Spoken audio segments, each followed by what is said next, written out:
terbang yang jauh ya. Ini dia hiburan gratis kalau mengunjungi Payakumbuh, Sumatera Barat. Namanya Pacu Itik. Setiap tahun Pacu Itik menjadi kompetisi resmi di Sumatera Barat. Gak tanggung-tanggung loh. Hadiah buat pemenang bisa mencapai puluhan juta rupiah. Wih. Untuk Pacu Itik, biasanya itik betina lah yang diikut sertakan. Soalnya itik betina punya sifat mandiri, sedangkan itik pejantan memiliki watak pengikut. Itik yang bisa terbang paling jauh dari titik start bakal menjadi pemenang kompetisi. Kalau sudah menyandang gelar juara, itik yang tadinya cuma bernilai ratusan ribu bisa naik tuh hingga berkali-kali lipat. Bahkan bisa mencapai harga 4 juta rupiah. Wih. Sahabat kunyil tahu nggak? Bebek sama itik tuh beda nggak sih? Kalau di kerajaan binatang, bebek dan itik masih masuk dalam famili yang sama, yaitu Anatidae. Hari ini Unyil bakal kasih info nih soal si bebek. Yuk kita kemon!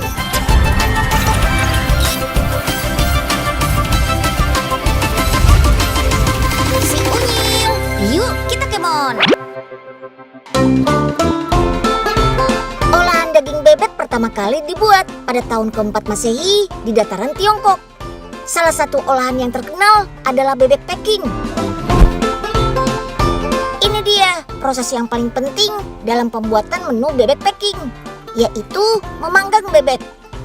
Kalau versi aslinya sih, bebek dipanggang di tungku tradisional. Kalau versi modern, bebek dipanggang di dalam wadah besar mirip tong ini, hingga warnanya berubah kecoklatan. Setelah dipanggang, bebek disiram dengan minyak panas. Dengan proses ini, kulit bebek packing menjadi renyah, sesuai dengan resep tradisional bebek khas Tiongkok.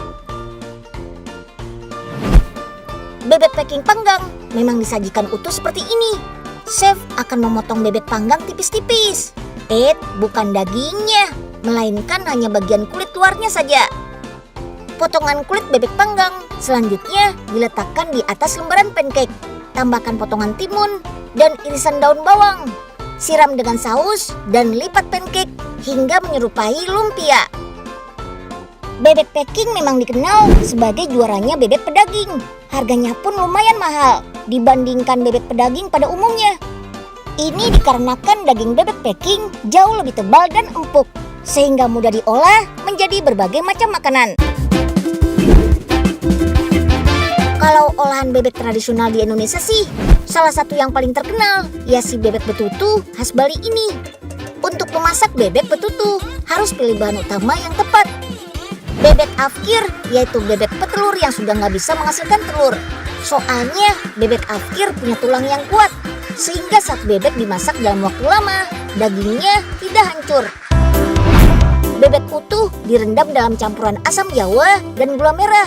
Selain untuk memperkuat rasa, juga untuk melunakkan daging bebek. Bungkus bebek utuh ini dengan pelepah pohon pinang. Nah baru deh kita masak. Dengan menimbun bebek dalam sekam padi yang dibakar. Bara sekam padi akan menghasilkan panas untuk mematangkan bebeknya. Bukan sejam 2 jam ya, tapi 12 jam.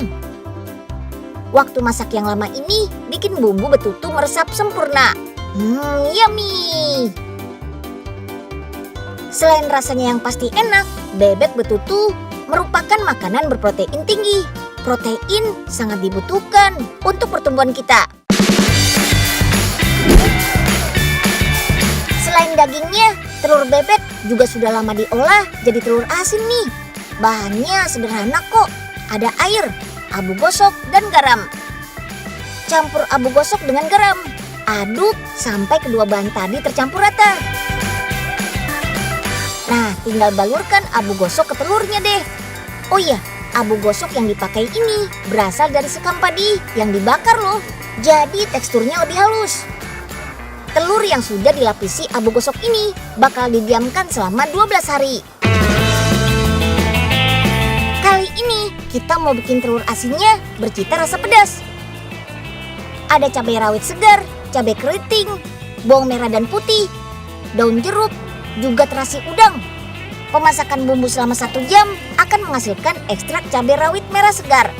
Ekstrak cabai inilah yang menjadi pemberi rasa pedas pada telur asinnya nanti. Begini caranya, ekstrak cabai disuntikkan ke dalam si telur asin. Setelah semua ekstrak cabai disuntikkan, tinggal dimasak dengan cara dikukus. Satu lagi nih, tahap pemasakan yang gak boleh kelewat, yaitu telur di oven. Yap, selain bikin telur matang dan ekstrak cabai terserap sempurna, tahapan oven ini bertujuan membuat telur asin lebih awet dengan daya tahan simpan yang semakin lama. Biar praktis, kuning telur asin yang sudah dibekukan bisa menjadi pilihan nih. Gak perlu repot-repot mengupas telur dan memisahkan dari putihnya. Dijamin praktis deh. Kita pecahkan telur asinnya satu persatu seperti ini. Sekarang pisahkan kuning dengan putih telurnya. Unik juga ya caranya. Dalam sehari, usaha rumahan ini bisa memecah ribuan telur asin loh.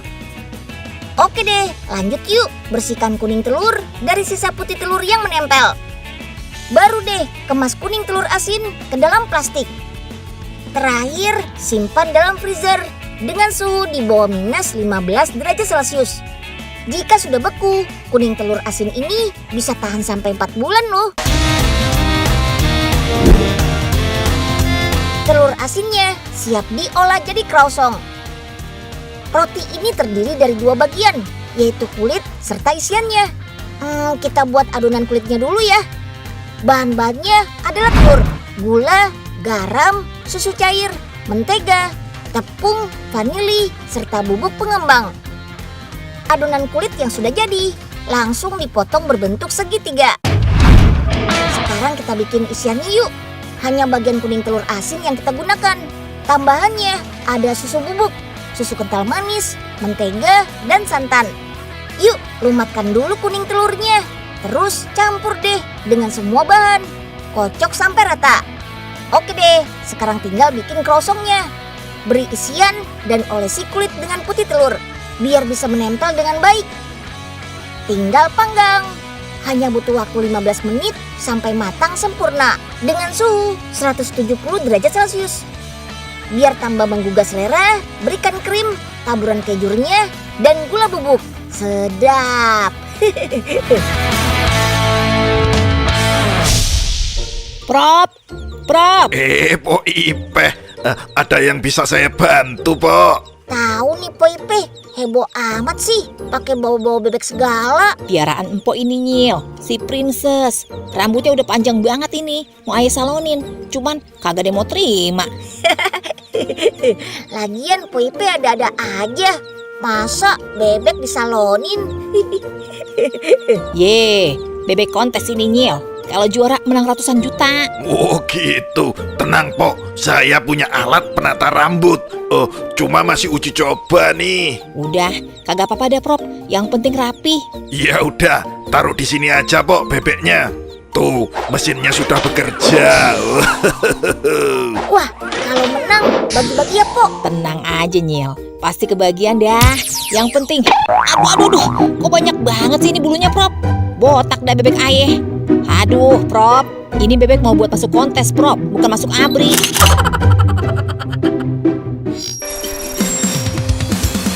Habis ini, Unya mau ajak teman-teman kenal lebih dalam sama si bebek. Jangan kemana-mana ya, Pokemon.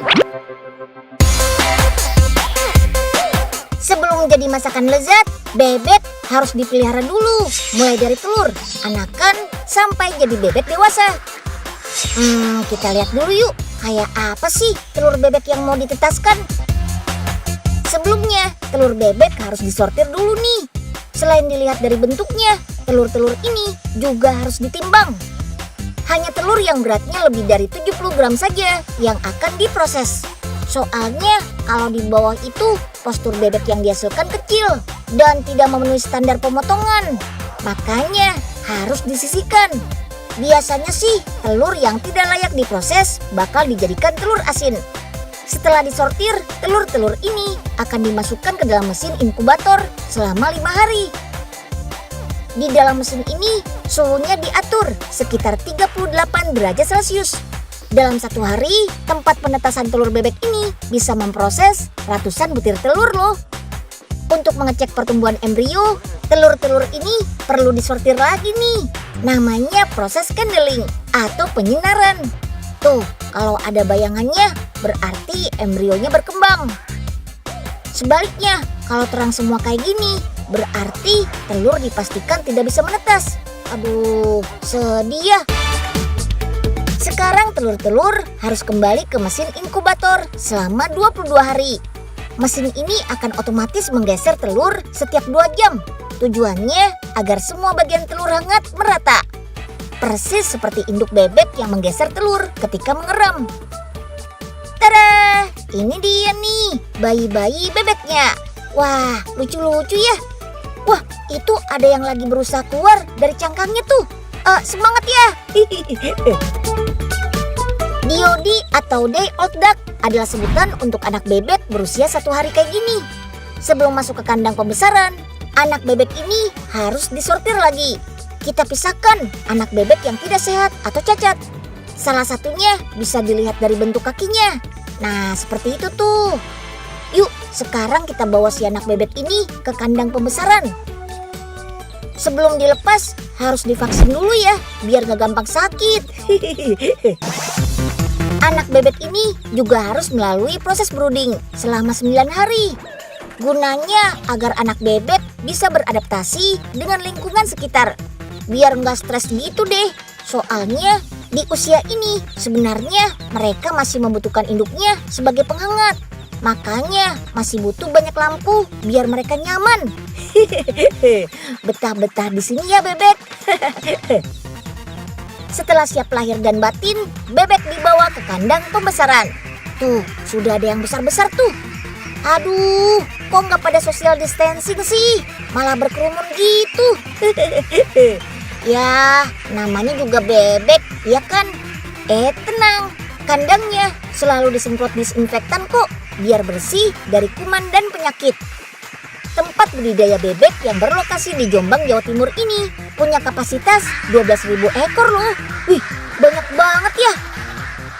Bebek di sini adalah bebek hasil persilangan, alias bebek hibrida. Selain karena memiliki postur yang cukup besar, masa panennya juga cukup cepat, sekitar 45 hari. Pada usia ini, bebek memiliki berat yang ideal, sekitar 1,7 kilo hingga 2 kilogram lebih. Nah, tinggal kita timbang, terus dibawa ke rumah pemotongan deh. Den Unyil, Pak Oga, tunggu. Untung masih kekejar. Ada apa Pak Nyeng? Tahu Nyeng, ngaget-ngagetin aja. Mau nitip bebek buat Pak Ipe nih Den, boleh ya? Kagak. Kotor ntar beca premium Oga. Udah Pak, nggak apa-apa. Kan ngelewatin juga. Wah, makasih Den. Untung Den Unyil baik, gak kayak yang di belakang. Ngomongin Oga ya, awas ya. Udah minggir. Udah toilet nih. Tulet kali Pak Oga. Den Unyil ngapain sih? Mau aja dititipin bebek gini. Mana bebeknya nggak bisa diem lagi. Badung-badung banget nih bebeknya. Pasti suka tawuran nih. Pak Oga, bisa aja. Tuh, pada naik-naik gini kan. Mana ada anget-anget nih di kepala Pak Oga. Habis ngapain nih? Ayo. Dasar bebek kardus. Kita mulai proses pengolahannya yuk. Di rumah pemotongan berkapasitas produksi 5.000 ekor per hari ini, bebek-bebek dikaitkan di gantungan konveyor. Sebelum disembelih, bebek akan dipingsankan dengan aliran listrik sebesar 50 volt. Proses penyembelihannya sudah sesuai dengan syariat Islam ya. Jadi daging bebeknya terjamin halal. Baru deh bebek masuk ke dalam bak perebusan. Proses ini memakan waktu 1 menit dengan suhu 60 derajat Celcius. Proses ini untuk memudahkan proses pencabutan bulu. Di tahap ini, bulu bebek dibersihkan menggunakan mesin. Karena bulu bebek lebih sulit dibersihkan, proses pengulitan harus menggunakan 2 mesin sekaligus.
Selanjutnya, daging bebek ini akan dimasukkan ke dalam mesin pembeku selama 12 jam.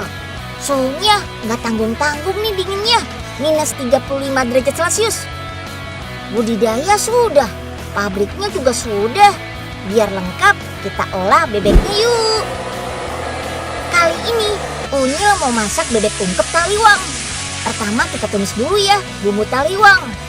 Setelah panas, bisa kita masukkan deh bebeknya. Siram-siram biar bumbu taliwangnya merata. Agar bebek tidak bau amis, sebelum dimasak, bebek harus diolesi dengan jeruk nipis atau air jahe ya. Proses ungkep membutuhkan waktu 45 menit atau sampai bumbu taliwangnya mulai mengering. Mengolah daging bebek memang membutuhkan waktu yang lebih lama jika dibandingkan dengan daging ayam. Soalnya bebek punya serat daging dan lemak yang lebih tebal. Wih, sudah matang nih. Wah, untuk menambah sensasi crispy, bebek ungkepnya juga bisa kita bakar atau digoreng loh. Pokoknya sesuai selera teman-teman ya. Nah, bebek goreng taliwangnya sudah siap. Cobain yuk. Daging bebek terkenal dengan kandungan protein yang tinggi. Selain itu, kandungan selenium pada daging bebek juga bagus untuk kesehatan kelenjar tiroid kita. Kelenjar tiroid sendiri memproduksi berbagai hormon yang penting untuk pertumbuhan dan metabolisme tubuh. Mantap!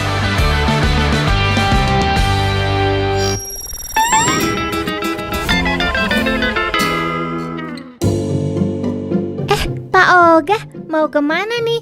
Kok buru-buru banget? Iya nih Neng, Pak Oga mau buru-buru beli bibit bebek. Mumpung harga bebek lagi tinggi. Oh, Pak Oga mau piara bebek. Kandang dan keperluan lainnya udah disiapin belum, Pak? Belum sih Neng, paling disatuin sama kontrakan Pak Oga. Ya nggak bisa gitu dong, Pak. Budidaya bebek nggak bisa sembarangan. Pertama, kita harus mengelompokkan bebek berdasarkan ukurannya, biar bebek yang lebih kecil nggak keinjek dan cedera. Lalu, kandang bebek juga harus bersih. Lebih bagus jika ada alas sekam atau jerami. Jadi akan menyerap kotoran si bebek, jadi nggak bau deh kandangnya. Kebersihan kandang juga harus dijaga ya Pak. Harus dibersihkan secara rutin. Kalau perlu, kita semprotkan juga desinfektan biar kuman dan penyakitnya mati. Nah, terakhir, biar bebek-bebek nggak sakit, harus rutin kita vaksin ya. Waduh, Oga seumur-umur aja belum pernah divaksin, Neng. Masa kalah sama bebek? Kalau gitu, Pak Oga beli bebek mentah aja deh, biar bisa langsung dimasak. Si Unyil, yuk kita kemon. Selain diternak untuk diambil telur dan dagingnya, bebek juga bisa mempercantik kolam atau taman loh. Tapi bukan bebek yang kayak gini ya. Bebek Mandarin ini nih yang dijuluki sebagai bebek tercantik di dunia. Tuh, lihat aja, bulunya cantik dengan aneka warna. Ada warna oranye, hijau, merah, putih, dan ungu. Gak heran deh kalau satu ekor bebek Mandarin harganya bisa mencapai 8 juta rupiah. Sesuai namanya, bebek Mandarin berasal dari Tiongkok. Di negara Asia Timur seperti Tiongkok, Jepang, dan Korea, bebek Mandarin sering dijadikan sebagai simbol kesetiaan. Bebek berwarna cantik ini sebetulnya malah yang jantan loh. Sementara bebek Mandarin betina berwarna kecoklatan seperti bebek pada umumnya.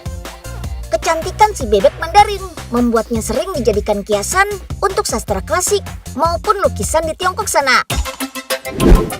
Oke sahabat Unyil, usai sudah episode hari ini tentang seluk-beluk si bebek. Nah, buat sahabat Unyil di rumah, jangan lupa ya untuk selalu mematuhi protokol kesehatan. Sampai jumpa di episode si Unyil berikutnya.